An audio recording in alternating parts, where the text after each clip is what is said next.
He had been their king for less than a year. He knelt on the throne room floor because if he stood, his head would bow the ceiling.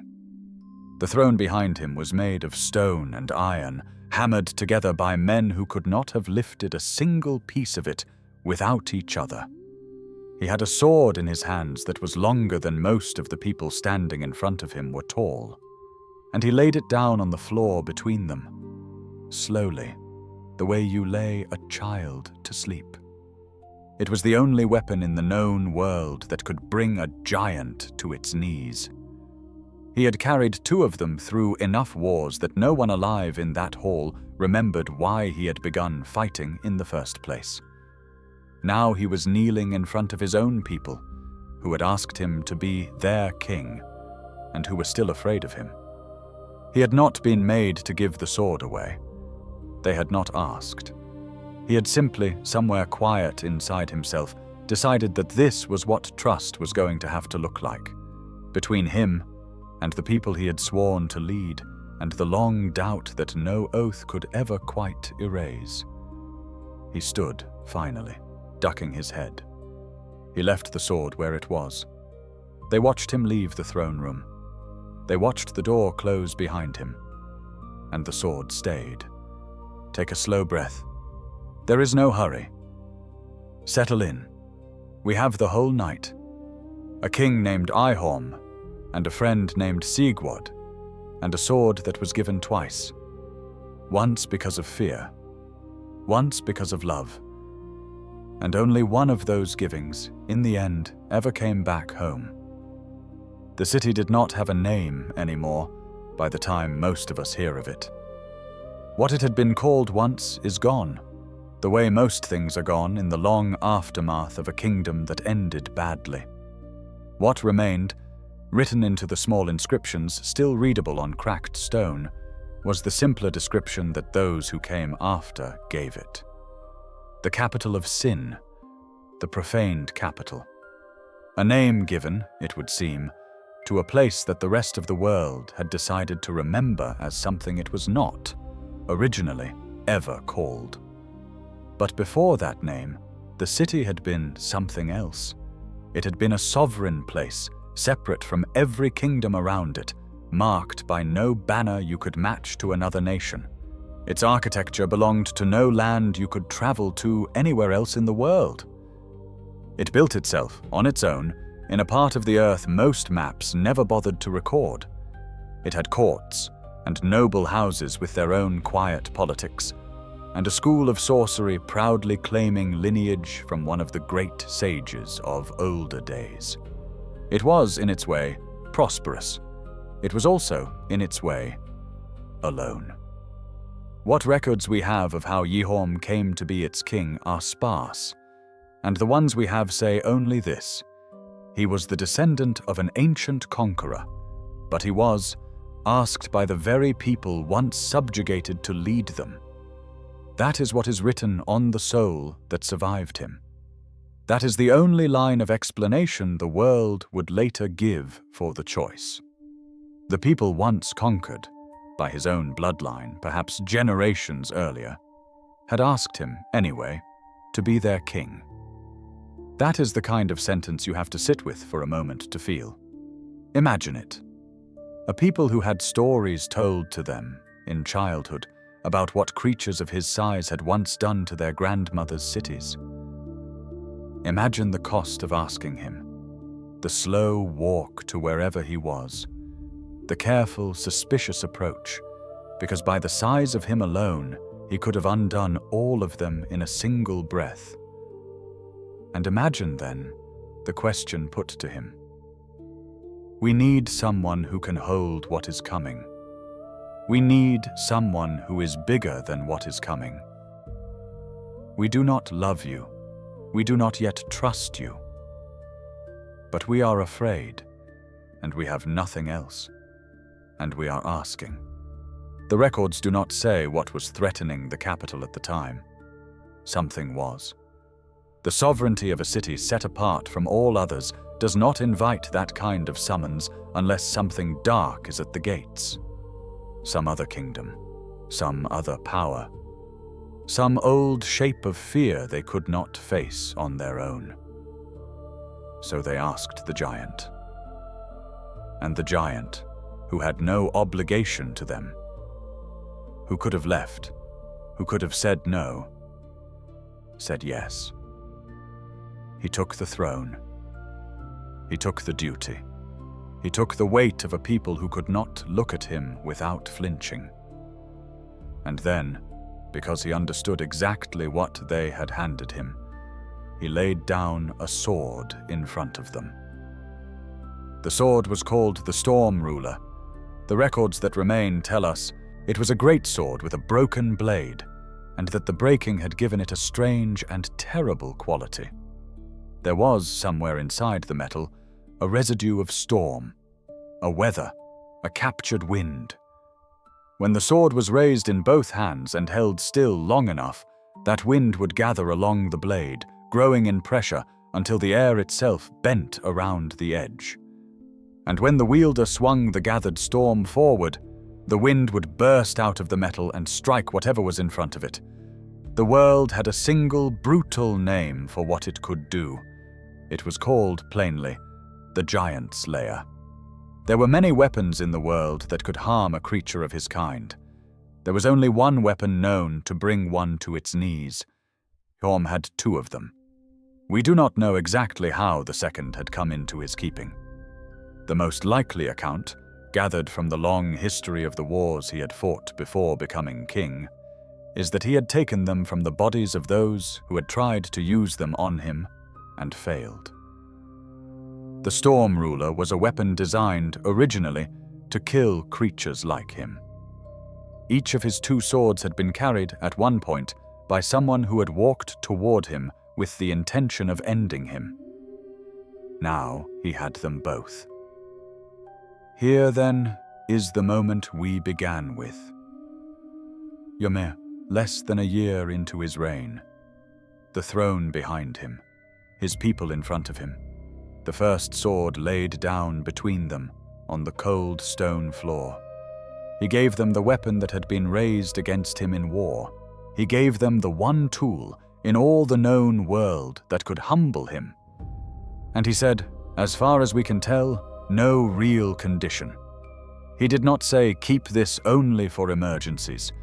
He did not say, I trust you to never use it. He simply gave it. This was his way of speaking to a people who could not yet hear him. Look, if I become what you fear I might become, if my bloodline catches up with me, if the long cruelty of my ancestors arrives in me late, if I ever stop being the king you asked for, you have the means to undo me. You have it now. I have not held back the one thing that would let you keep yourselves safe. It is the kind of gesture that should have ended the doubt. It did not. There is something written in the small remaining records that takes a long time to fully feel. The cinders he eventually became carry one quiet line. He served, the line says, as a lord of cinder, knowing full well that those who spoke of him as lord were quite insincere. He gave them the sword. He fought their wars. He bled for them in places they did not see. And the entire time, he knew. He knew their voices when they called him king were performing. He knew the gift had not bought what it was supposed to buy. And he kept his side of it anyway, because the gift had never been about what he could buy from them. It had been about what he was willing to give up. Of how Yhorm fought in those years, we have a small set of testimonies. Not many, mostly the carved inscriptions on the few weapons of his that survived, and the second-hand accounts of soldiers who had stood at the back of a battlefield and watched a giant take an army. What is recorded of him is consistent. He fought at the front, not behind, not with any line of soldiers around him. At the front, alone. He went into battle as a one-man vanguard. He carried a great machete in one hand, taller than any of his subjects, and the great shield of his early years in the other. He risked everything, the records say. He went unflinching. He fought as though he were not just protecting a country, but holding it up, the way a man holds up a falling stone with his arms before it crushes the people behind him.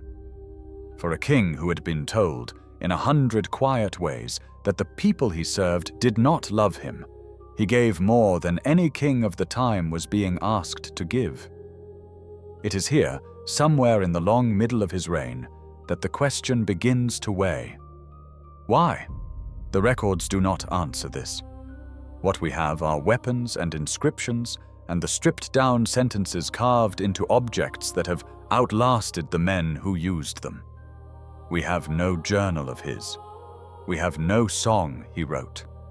We have only what he did, and the fragments of how it was described. But the doing tells us something the words do not. A man who fights at the front, alone, for people who will not call his name with sincerity, is not a man fighting because he expects love. He is fighting because he expects nothing, and has decided to stand at the front anyway.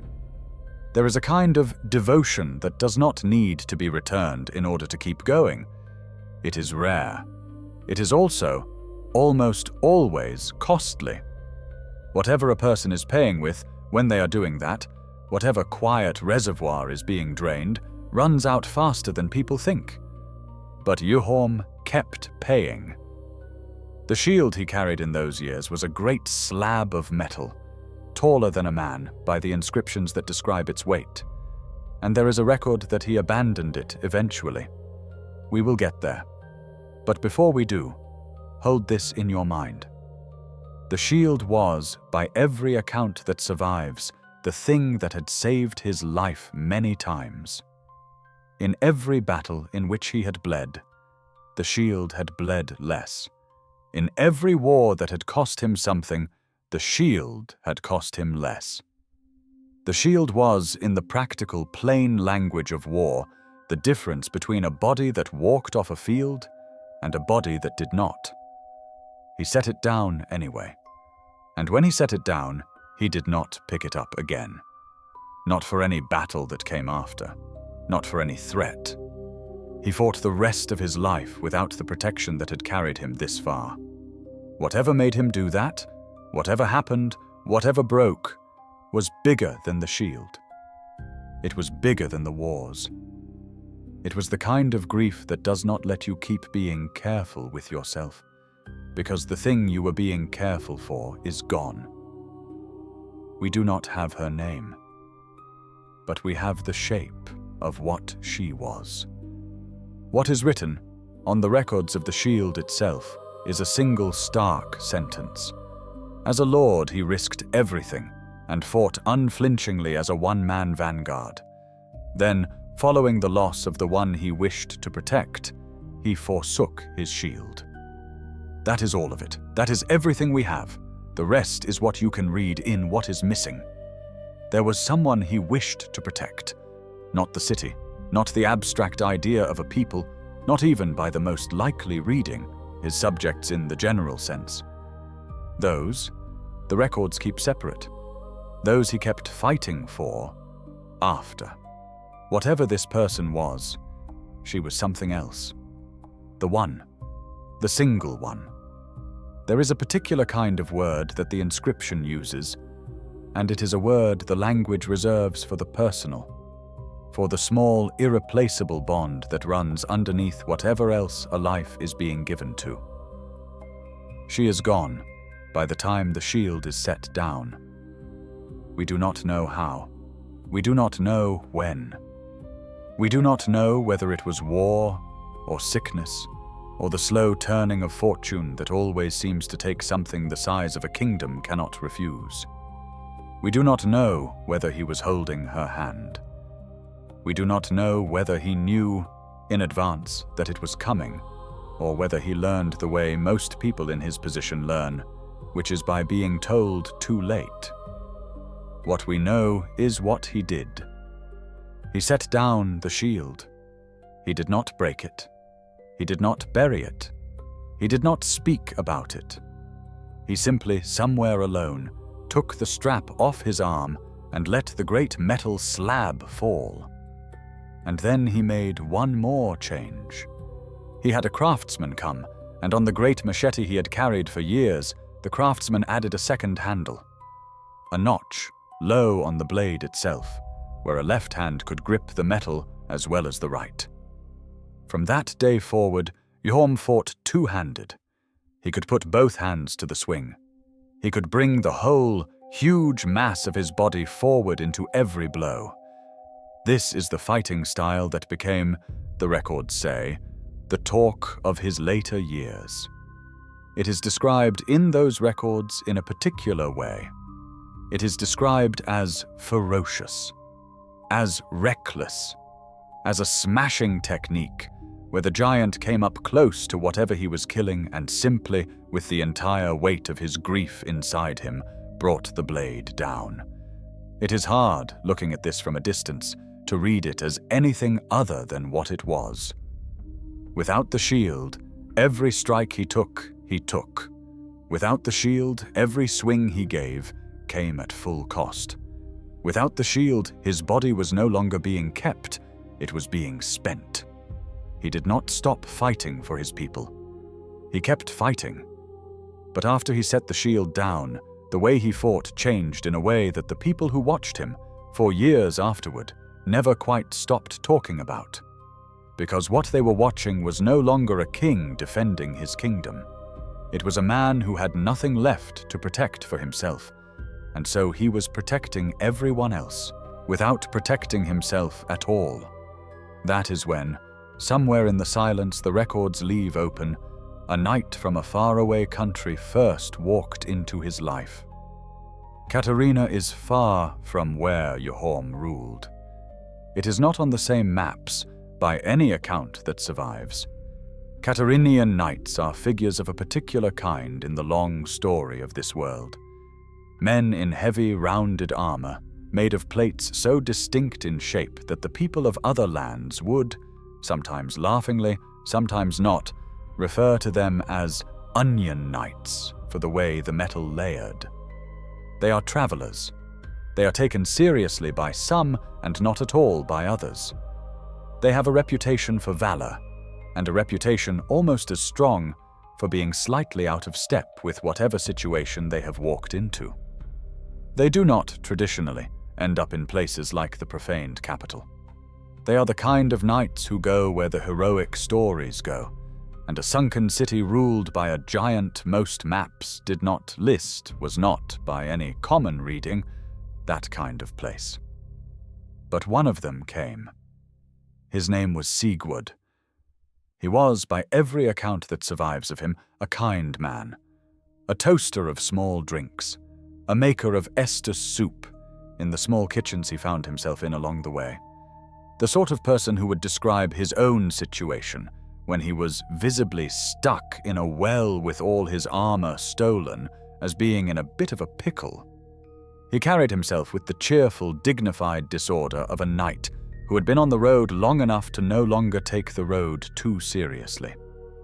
How a knight like that became a friend to a king like Yhorm, the records do not directly say. What they tell us instead is what survived. Siegward, by the time we encounter him near the end of all this, refers to Yhorm as old friend. He speaks of a grave promise that he must keep. He calls Yhorm, with the fond plain language that only people who have known each other a long time use, my old friend. There is no evidence that Siegward ever ruled anything, ever held a court, ever stood beside Yhorm as a peer in any matter of state. There is instead the quieter evidence that they had spent a long time, somewhere, sharing the part of life that does not get written down. This is what mattered to a giant who had set down his shield. Not a court, not a strategy, not another king at his right hand to share decisions with.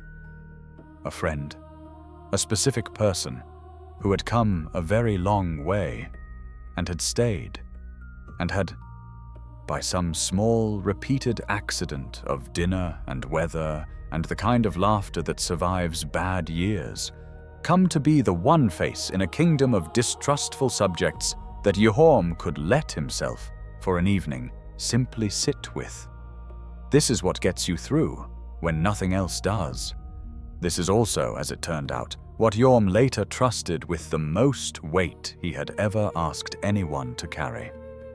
The profaned flame, when it arrived, did not arrive from inside the city. The records are clear about this, though they are scattered, and you have to pull from several places to see the shape. The fire fell from the sky. That is the language that survives. From the sky fell a ball of fire, and inside that ball, a flame that did not go out. It would later be called many things. The world has named it, in the small surviving texts, the fire of sin, the flame of the profaned, the fire that burned only human flesh. There is some debate, in the way the records contradict themselves, over what exactly it was. A twisted echo of something deeper, a flame that imitated in its way the original flame at the heart of the world. A fire that did not burn wood, did not burn stone, did not burn animals, only people, only humans, only the soft-named mortal flesh of the people of the city. A flame born specifically to undo a country. What is also recorded, on a strange axe found among the malformed inhabitants of the lower chapel of the city, is the fact that we very likely know who triggered it. The axe is called Eleonora. Its inscription is brief. The profaned flame, it says, was set off by the curse of certain women, relatives of an oracle who had been studying things they should not have been studying. What the inscription says next is what stays with you. Despite their culpability, it says, they went on living, without any cares. The women who triggered the catastrophe walked away from the catastrophe. They went on with their lives. They left behind them a fire that was now in the sky over the city, and a king who would have to deal with whatever came next. This was not Yhorm's doing. The fire was not his.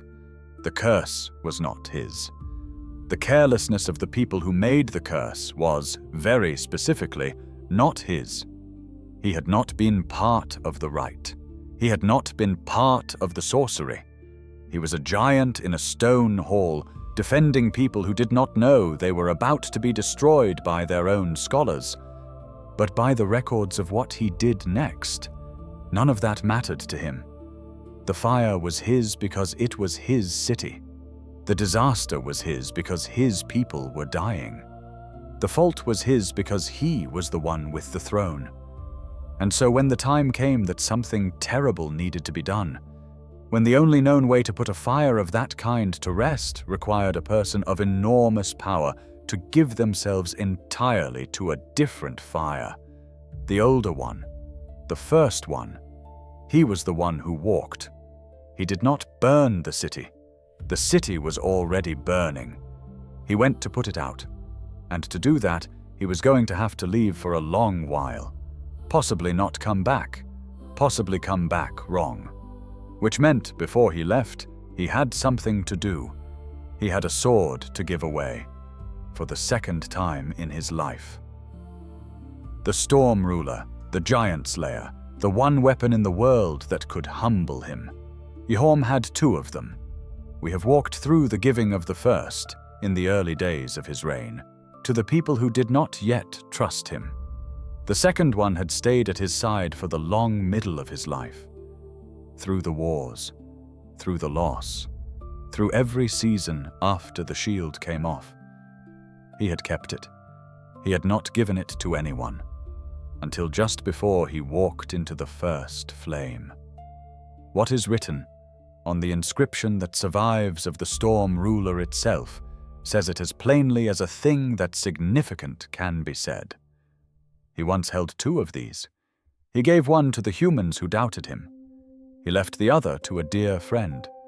Two givings, 20 years apart, or longer, two swords that, if you were watching from outside, looked like the same gift made twice. But they were not the same gift. 20 years apart. the same metal. Two completely different acts. The first sword was given to people who feared him. It was given because he wanted them to know that if his bloodline ever caught up with him, if the giants of his lineage ever stirred in him late and turned him into the kind of king they had once known, his subjects would have the means to put him down. The first sword was insurance. It was a hedged promise. It was an admission, made without ever speaking it, that there was a version of his future in which he stopped being who he was, and that he wanted his people to be ready for it. The second sword was something else. The second sword was given to a friend. He walked it across whatever rooms separated him from Siegward of Catarina, and he placed it in the hands of the only person in the world who would mourn him. He did not say, "Keep this in case I become a tyrant." He did not say, "Keep this in case I betray you." The doubt that had been there with the first giving was not there now. It was a different sentence entirely. "If I come back," he said. And we are reading between the few lines that survive, but the lines are clear. "And if I come back wrong, you are the only one I am willing to ask." The first sword went out of duty. This one is going out of love. "You hold it," he said. "Not the city. You. So that whoever comes for me at the end of this comes as someone who knew me." This was not the gift of a king to his subject. This was not the gift of a powerful man hedging his power. This was the gift of someone who had decided, after a long life of fighting alone, that the last thing he needed was to be ended by a stranger. He needed to be ended by his friend. And then, when he was ready, he turned, and he walked into the first flame. What was meant to happen when a Lord of Cinder gave themselves to the first flame was straightforward. The flame was old, and its age was the thing that kept the world steady. And when the flame began to fade, a new soul was needed to feed it. A great soul, a soul large enough, deep enough, charged enough to reignite what was failing. A king, a lord, a being whose absence would be felt across a continent. Yhorm walked into the fire. What was meant to happen was that the first flame would receive him, and the world would steady, and behind him the catastrophes that had set him on this road, the profaned flame in the sky over the capital, the burning of his country, the dying of his people, would slowly, in the way the world had been doing this for ages, calm. That is not what happened.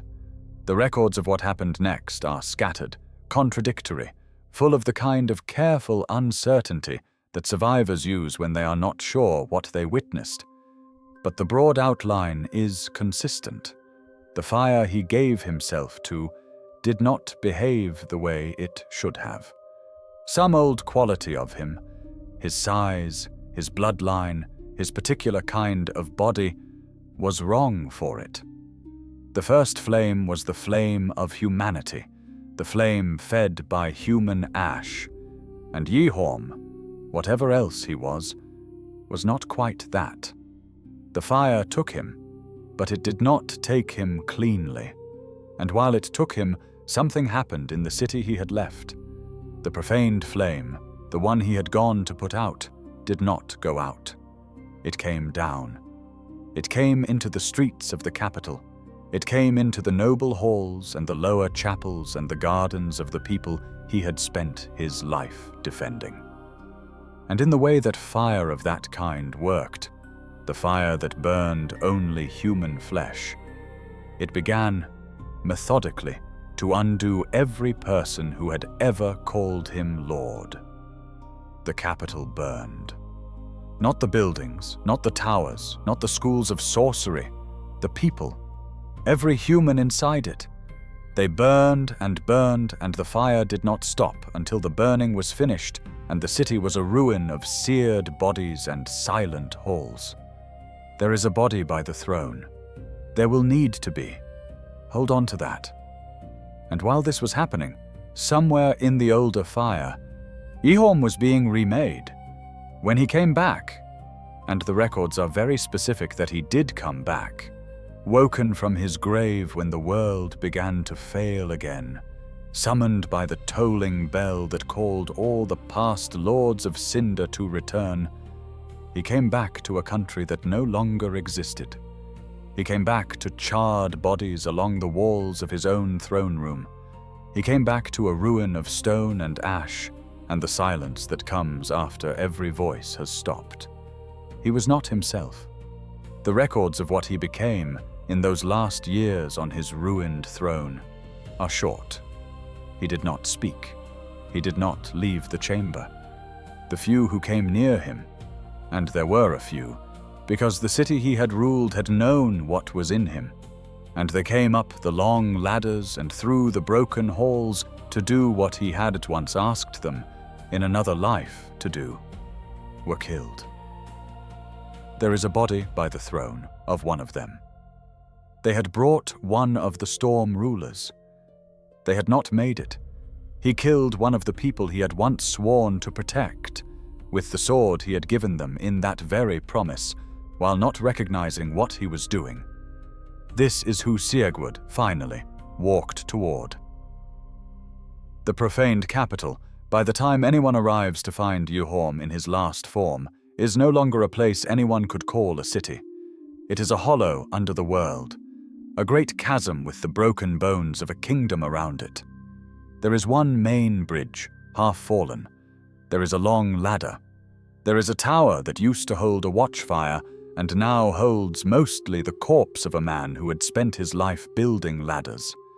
The handmaids who walk the halls are not, by any account that still survives, in their right minds. The toxic swamps below the chapel are full of the malformed monstrosities the cursed women became, and they are still there, still cursed, still walking, the original culprits never having paid any cost they could feel. It is, in every way, the wrong setting for a reunion. Through this place, eventually, comes a wanderer. The records call them by a few names. The Ashen One, the Unkindled, a figure raised from a grave of ash to carry out the duty that the Lords of Cinder, 3 of the 4 of them, had refused. Their job is to find the ones who would not return. Their job is to bring the Cinders home. The wanderer makes their way through the broken city, through the chapels and the swamps and the long bridge, to the great fog door at the bottom of it all. Behind the door, the records say, sits a giant on a throne, surrounded by the bodies of the people he once defended, with the embers of his last fire glowing red in his eyes.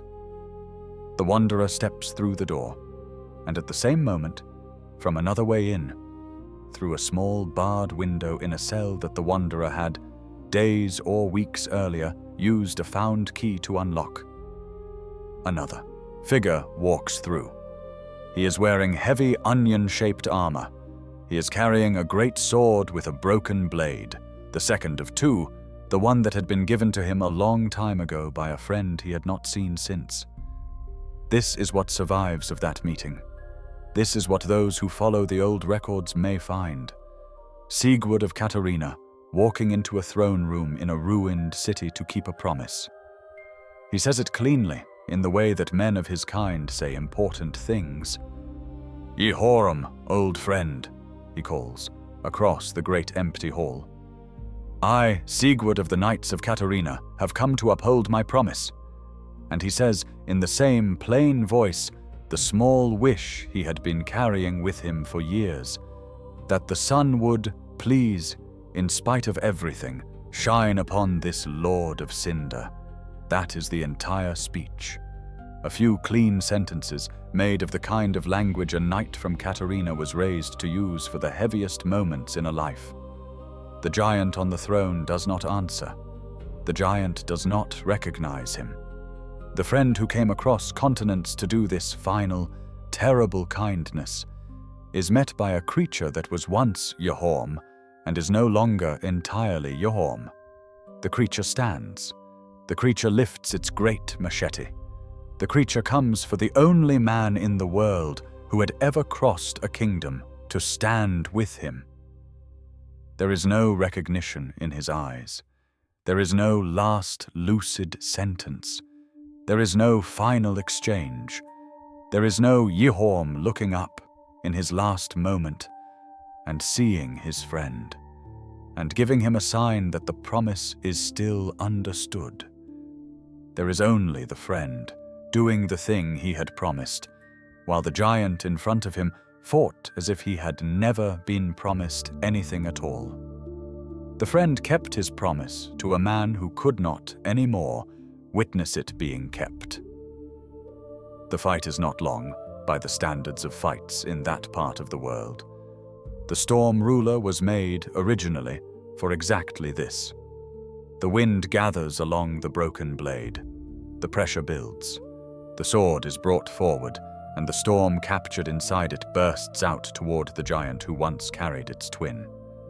Yhorm, for all his size, is brought to one knee, then to the other, then down. The ember in his eyes goes out.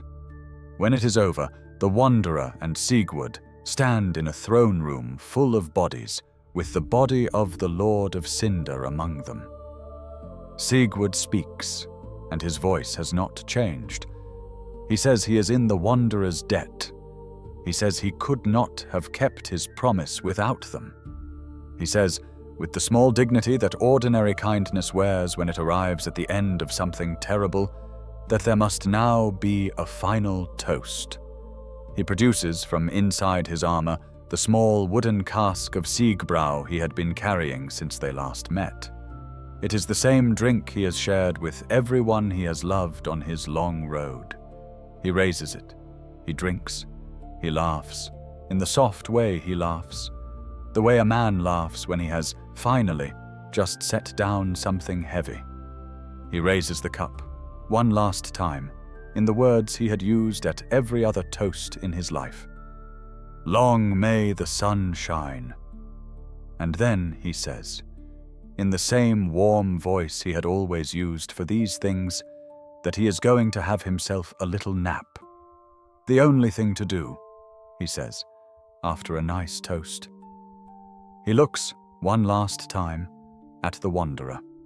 He calls them a true friend. He wishes them luck with their duty. And then he sits down, against the wall, near the body of the giant he had just put to rest. He sets the empty cup beside him. He folds his hands in his lap. He closes his eyes. The record is very specific about what happens next. He does not stand again. He does not speak again. The Wanderer, going about the rest of their long duty, returns to that throne room some time later and finds his armor laid out on the stone floor like the shed shape of a man who had finally been allowed to stop. The Pierce shield is there. The Storm Ruler is there. The rounded plates of his Catarinian set are there. The body inside them is gone. He had crossed continents to keep one promise.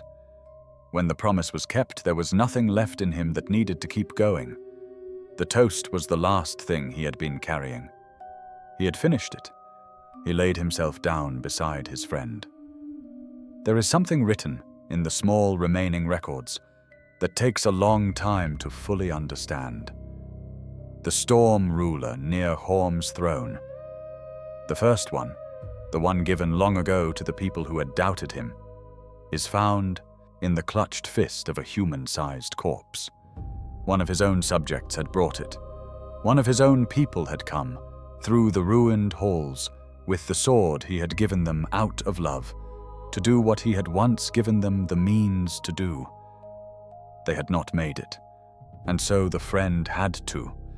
The first sword had failed at its duty. The second sword had not. He had been right, in the end, to ask. Picture again the room we started in, years before any of this. Yhorm, less than a year into his reign, kneeling on the throne room floor of a city that had not yet been called the capital of sin. The sword laid down between him and his subjects, the slow ducking of his head, the long walk back through the door. Now picture the room as it is at the end. The same room, in some sense. The same stone, the same shape, the same long shadow of a throne. But there is no Yhorm on the throne anymore. There is no court of sorcerers. There is no quiet doubt circling the edges of the chamber. There is only a wanderer gathering what they came for, and against the wall, very still, an old knight with his eyes closed and his cup empty. The sword that was given to the people lies on the floor of the throne room, in the hand of someone who did not survive what they had once been asked to be ready for. The sword that was given to the friend lies on the floor beside the friend, who has finished what he had as once been asked to be ready for. Both swords have come home. If there is anything to take from a story like this, and there is, though it has to be said small and carefully, it is something simple about what trust can ask of you. The deepest kindness one person can offer another is not always the obvious one. It is not always the gift, or the rescue, or the standing beside. Sometimes it is the means to undo. Sometimes it is the willingness to be the one who brings the end. Sometimes the truest measure of what you mean to someone is what they trust you to do for them when they are no longer there to be trusted. A king once gave a sword to people who feared him. A king once gave a sword to a friend who loved him.